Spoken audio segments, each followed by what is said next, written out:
మీరెంతో ఇష్టపడి ఏరి కోరి మీరు తనని పెళ్లి చేసుకుంటారు కదా, కాబట్టి మీరు తనతోనే దోశలు వేయించుకోండి, తృప్తిగా ఇష్టంగా తినచ్చు. అప్పుడు వెంటనే దేవాంశ్, అసలు ఎందుకు ఇలా మాట్లాడుతున్నావు? నువ్వు ఇలా మాట్లాడుతుంటే నాకే అర్థం కావట్లేదు. నేను నిన్నేమన్నానని అలా కోపంగా సమాధానం ఇస్తూ ఉన్నావు? ఏమన్నారా? మీకు మీరే ఒక్కసారి ఆలోచించుకోండి అనే విధంగా వైదేహి అంటూ ఉంటే దేవాంశ్ మాత్రం ఆలోచిస్తూ ఉంటాడు. అసలు నేను ఈ అమ్మాయిని ఏమన్నానని ఎప్పుడు నాపై కసురుకుంటూ హడావిడిగా మాట్లాడుతుంది? నాకేం అర్థం కావట్లేదు, నువ్వే చెప్పమ్మా అని దేవాంశ్ అనగానే, ఓ నేనే చెప్పాలా అనే విధంగా అంటూ ఉండగా అంతలో కౌసల్య వస్తుంది. ఏమింతమ్మాయి అనే విధంగా కౌసల్య అనగానే, ఏం లేదండి, మీ అబ్బాయి గారికి దోశ కావాలంట. నేనేసిచ్చిన దోశ వద్దన్నారు. స్రవంతి గారు వేసిచ్చిన దోశ ఎంతో ఇష్టంగా తింటారంట, ఆయన గారు చెప్పారు అని అనగానే ఆ మాట విని కౌసల్య సంతోషపడిపోతూ ఉంటుంది. నా దేవాంశ్ స్రవంతి వేసిచ్చిన దోశ కావాలంటున్నాడా? వైదేహి ఈ ఇంట్లో నుండి వెళ్ళిపోయాక స్రవంతి ధ్యాసే మొత్తం కూడా స్రవంతి అంతా నా కొడుకును మార్చేసింది. చాలా సంతోషం. అమ్మ స్రవంతి, అమ్మ స్రవంతి, త్వరగా రా అమ్మ అనే విధంగా కౌసల్య పిలుస్తూ ఉంటే, ఏంటి అత్తయ్య గారు ఈ టైంలో పిలుస్తున్నారేంటి అనే విధంగా అనుకుంటూ వెంటనే స్రవంతి క్రిందికి వస్తుంది. ఏంటత్తయ్య పిలిచారు అని స్రవంతి అనగానే, ఏం లేదమ్మా, నా కొడుకుకు నువ్వేసిచ్చిన దోశ మాత్రమే కావాలంట అని అనగానే, ఏంటత్తయ్య నేను వేసిచ్చిన దోశ కావాలా? ఎన్ని కావాలంటే అన్ని దోశలు ఇస్తాను. ఎంత ఇష్టంగా ప్రేమగా నీకు చేసి వడ్డించి పెడతాను బావా అనే విధంగా స్రవంతి ఎంతో ఎక్సైటింగ్గా ఫీల్ అవుతూ ఉంటే, దేవాంశ్ మాత్రం ఏంటి అసలు ఈ అమ్మాయి ఇలా చేస్తుందేంటి అని ఈ విధంగా దేవాంశ్ అనుకుంటూ వైదేహి వైపు అలానే చూస్తూ ఉంటాడు. నన్ను చూస్తున్నారేంటండి?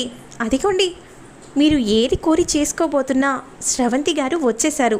మీకు ఇష్టమైన దోశ వేసి పట్టిస్తుంది, ఏం చక్క తినండి అనే విధంగా అంటూ ఉంటే, నా కొడుకుకు వెంటనే దోశ వేసి ఇవ్వమ్మా అనే విధంగా అంటూ కౌసల్య అక్కడి నుండి వెళ్ళిపోతుంది.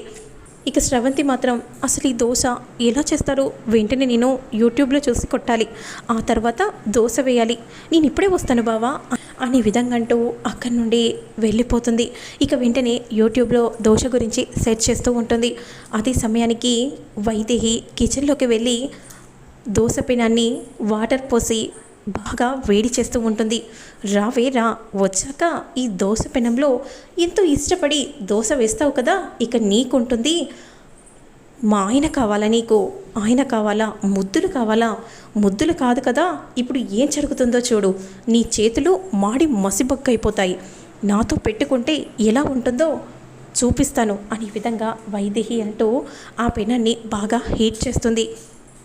ఇక వెంటనే వైదేహి బాగా వేడెక్కిన పినాన్ని కాస్త నెమ్మదిగా టచ్ చేసి చూస్తుంది. ఓ చాలా వేడిగా ఉంది. ఇక ఎంతో ప్రేమగా వచ్చి పెనాన్ని ముట్టుకుంటుంది. అప్పుడు ఉంటుంది సీను అనే విధంగా అంటూ ఏమెరగనట్టు వెంటనే ఆ పెనాన్ని తీసి పక్కకు పెడుతుంది. అక్కడి నుండి పక్కకు వచ్చి కూరగాయలు తరుముతూ ఉంటుంది. అదే సమయానికి స్రవంతి వస్తుంది. రావేరా, ఇంకా సేపట్లో వామ్మో వాయ్యో అని మొత్తుకుంటూ ఉంటావు అనే విధంగా వైదేహి మనసులో అనుకుంటూ ఉంటే, బావా ఒకే ఒక్క నిమిషంలో దోశ ఎంతో ఇష్టపడి ప్రేమగా చేసి నీకు వడ్డిస్తాను అనే విధంగా స్రవంతి అంటూ కిచెన్లోకి వెళ్తుంది. దోశకు కావాల్సిన పిండిని తయారు చేస్తూ ఉంటుంది. నా బంగారు బావ నేను చేసిన దోశలు తింటాడంట.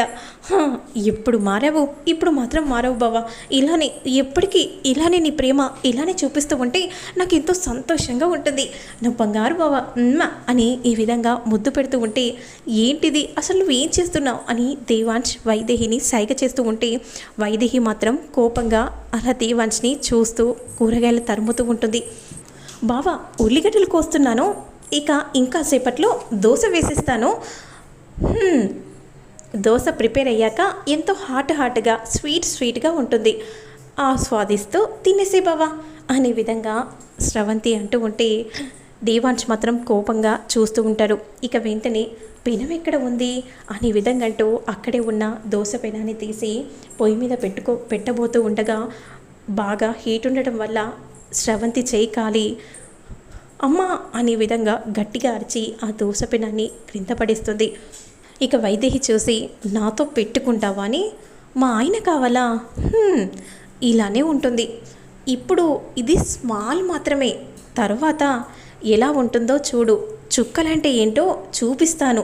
నాతో పెట్టుకున్నావు కదా, ఈ వైదేహి ఏంటో చూపిస్తాను అనే విధంగా వైదేహి కోపంగా స్రవంతిని చూస్తూ ఉంటే, అయ్యో అక్క ఏమైంది అనే విధంగా అంటూ వెంటనే పరిగెత్తుకుంటూ స్రవంతి దగ్గరకు వచ్చి, చీకాలిందా అక్క అనే విధంగా అంటూ ఉంటే, అవును ఆ పెనం బాగా చాలా వేడిగా ఉంది. అయ్యో అక్క మర్చిపోయాను కదా, నేను ఇందాకే దోశలు వేశాను. నీకు చెప్పడమే మర్చిపోయాను, నువ్వు గబగబా ఆ దోశలు వేయబోతున్నావు. అయ్యో అనే విధంగా ఏం తెలియనట్టు అంటూ ఉంటే, అప్పుడు దేవాంశ్ అసలేంటి, అసలు ఏం చేయాలనుకుంటుంది, నాపై కోపంగా మాట్లాడుతుంది, స్రవంతిపై ఇష్టంగా మాట్లాడుతుంది. ఏదడిగినా కూడా ఏరుకొని చేసుకుంటున్నావు కదా, స్రవంతితోనే చేసుకోమని అంటుంది. అసలేంటి ఈ అమ్మాయి మాటలకు అర్థమేంటి, నాకు అర్థం కావట్లేదు అనే విధంగా అంటూ వైదేహిని చూస్తూ అనుకుంటూ ఉంటాడు. అంతలోనే కౌసల్య వచ్చి, ఏమైందమ్మా, ఎందుకమ్మా, ఎందుకు వచ్చావు? అత్తయ్య గారు ఆ పెనం కాలింది, అయ్యో చేయి బాగా కాలిపోయిందే అనే విధంగా అంటూ వెంటనే కౌసల్య ఫస్ట్ ఎయిడ్ చేస్తూ ఉంటుంది, వైదేహి కూడా చేస్తూ ఉంటుంది. అప్పుడు కౌసల్య, ఏంట్రా అలానే చూస్తున్నావు, దగ్గరికి వచ్చి పట్టుకోవాలని తెలియదా అనే విధంగా కౌసల్య అనగానే, దోశ వేస్తానంది, ఇప్పుడు చూడు చేయిలు కాల్చుకుంది అనే విధంగా దేవాన్స్ అంటూ చా అని అంటూ అక్కడి నుండి వెళ్ళిపోతాడు. ఇక స్రవంతి మనసులో అసలేంటి ఇలా జరిగింది, బావ అడగకడగక దోశ కావాలని అడిగాడు, నేనే వెయ్యలేదు, పిచ్చిదాన్ని, అసలు నేను ఇలా ఎందుకు చేశాను అనే విధంగా అనుకుంటూ ఉంటుంది. ఇక వెంటనే వైదేహి దోశ వేసి, ఇదిగోండి తీసుకోండి అనే విధంగా ఇస్తూ ఉంటే, ఇందాక ఇస్తుంటే వద్దన్నావు, మళ్ళీ స్రవంతియే వేయాలని అన్నావు, మళ్ళీ ఇప్పుడేమో నువ్వు తీసుకుని వస్తున్నావు, అసలేంటి నువ్వు ఏం మాట్లాడుతున్నావు, అసలు నువ్వు ఎవరి గురించి మాట్లాడుతున్నావు నాకు అర్థం కావట్లేదు, ఎందుకు నన్ను అంతలా కోపంగా చూస్తున్నావు, అసలు నిన్నెప్పుడైనా ఏమైనా అన్నానా, నిన్ను చూడటం కూడా కొత్తే కదా.